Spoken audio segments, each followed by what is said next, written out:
Hello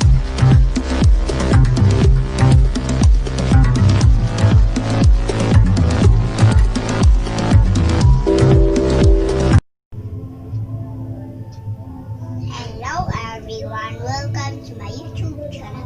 Before I start, please subscribe my YouTube channel and click the bell below. And don't forget to share my video. Sa ngayon po guys, dahil quarantine ngayon, nandito lang po kami ni Mama sa bahay. Gusto niyo po bang malaman kung anong ginagawa ko? Ang ginagawa ko po ay nag-drawing, nagsusulat, nagbabasa, nagkakanta at nagkukwento. Ang goal ko po ngayon guys ay magkwento. Ang kwentong ito ay nasa Bible. Ito po yung Bible. Guys, ang pamagat po ng kwentong ito ay tungkol kay Jonah at ang malaking isda. Okay. Itong si Jonah ay matatakotin sa Panginoon at isa siyang pupita sa Panginoon.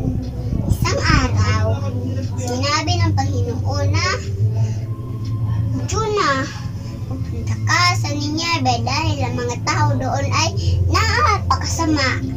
At hindi pumayag si Jonah dahil sinasakyan niyang bangka ay papuntang Tarsus, hindi papuntang Nineveh.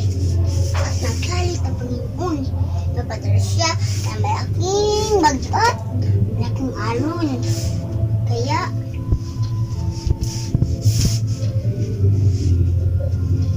ang mga tao dun sa bangka ay takot.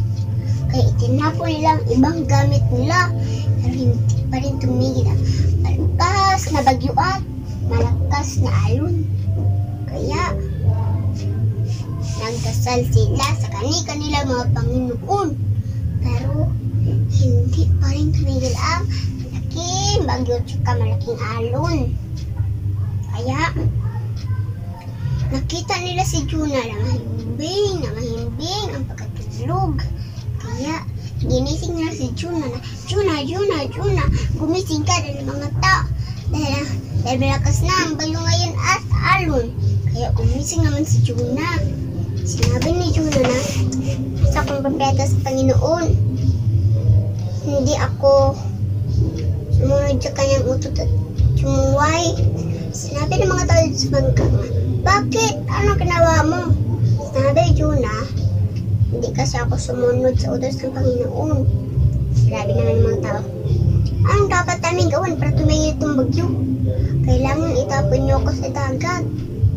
Kaya, hindi sana pumayag ang mga tao na itapon si Jonah dun sa dagat. Kaya, lalong lumakas pa rin ang malaking bagyo at malaking alon. Kaya, napilitan silang itapon si Jonah sa dagat. At tumigil na rin ang malaking bagyo at malaking alon. Kaya, nilamon si Jonah ng malaking isda. Hindi pa rin siya pinabayaan sa Panginoon.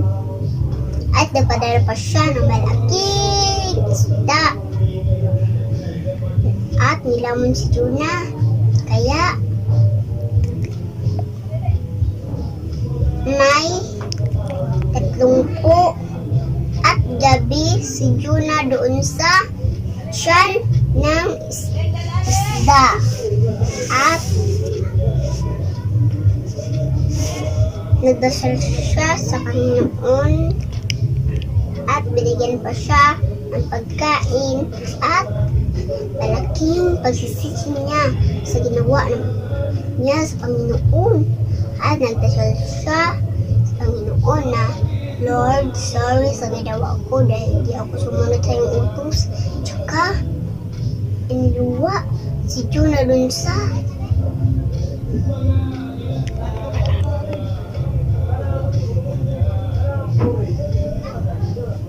lupa. At nakita ni Juna na ang lugar na yun ay lugar ng niebe. Niebe na ang lugar na yun. Kaya masok naman si Juda at nagwawali na siya. At marami ng mga tao nakikinig sa kanya at nakikilala sa Panginoon. Bata, huwag natin gayan si Juna ha. Huwag tayong sumuway sa ating mama, sa papa, at sa Panginoon. Mga bata,